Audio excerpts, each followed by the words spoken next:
আসসালামু আলাইকুম। আমার মতো কার, কার এমন দশা জানি না। সকালে ঘুম থেকে উঠেই মনে হয় গায়ে কোনো একদমই শক্তি পাই না। ঘুম থেকে উঠে যেন তাড়াহুড়া করতে না হয় সেজন্য সকালের নাস্তাটা আমি রাতেই বানিয়ে রাখতেছি। আর এটা আমি সকালে আমার ছেলেকে টিফিন দিব। আর হচ্ছে বেশ কিছু রুটিও বানিয়ে রাখবো। সেজন্য আমি রাতেই নাস্তাটা রেডি করে রাখতেছি। আপনারা চাইলেও রাতে কিছু কাজ গুছিয়ে রাখলে সকালে খুব সহজেই কিন্তু স্কুলের জন্য বাচ্চাকে রেডি করানো যায়।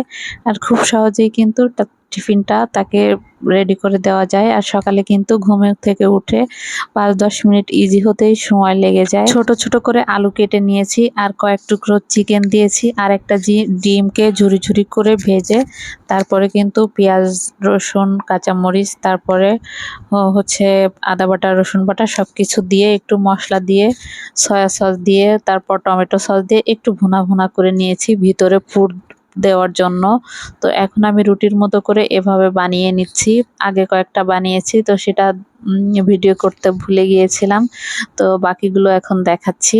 তো আমি রুটিটা একটু পাতলা করে বেলে নিয়েছি। বেলে নেওয়ার পরে এই রুটিগুলাকেই পিঠার মতো শেপ দিয়ে তারপরে ডিজাইন করে নিব। এমনিতে যেসব বাচ্চারা ডিম খেতে চায় না, তো ডিমটাকে এভাবে রান্না করে দিলে কিন্তু ওরা বুঝতেই পারবে না যে কি খাচ্ছে। এটা খেতে অনেক মজা, চিকেন দেওয়া ছিল সাথে, আর সব মশলা দিয়ে ভুনা ভুনা করা, এজন্য আমার ছেলেও ডিম খেতে চায় না। তবে ওকে আমি যতক্ষণ না বলেছি ততক্ষণ কিন্তু ও টেরই পায়নি যে এর মধ্যে ডিম দেওয়া ছিল।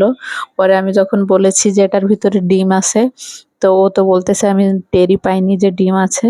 তো যাই হোক, কথা বলতে বলতে কিন্তু এই যে পিঠা আমি এভাবে কিন্তু শেপ দিয়ে দিয়ে কেটে নিচ্ছি, আর কাঁটা চামচ দিয়ে একটু একটু করে সাইডে এভাবে ডিজাইন করে দিচ্ছি।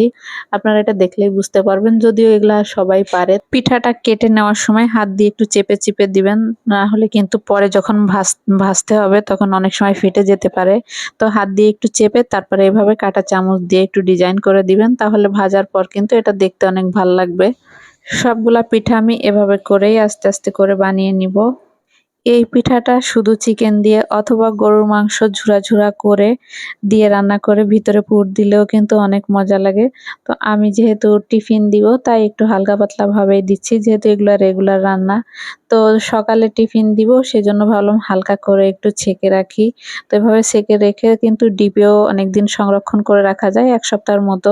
ইচ্ছা করলে বেশি করে বানিয়ে ফ্রিজে রেখে তারপরে প্রতিদিন বের করে ভেজে দিলেই কিন্তু হয়।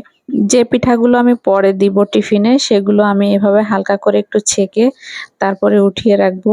তো ডিপেও রেখে দিব কয়েকটা।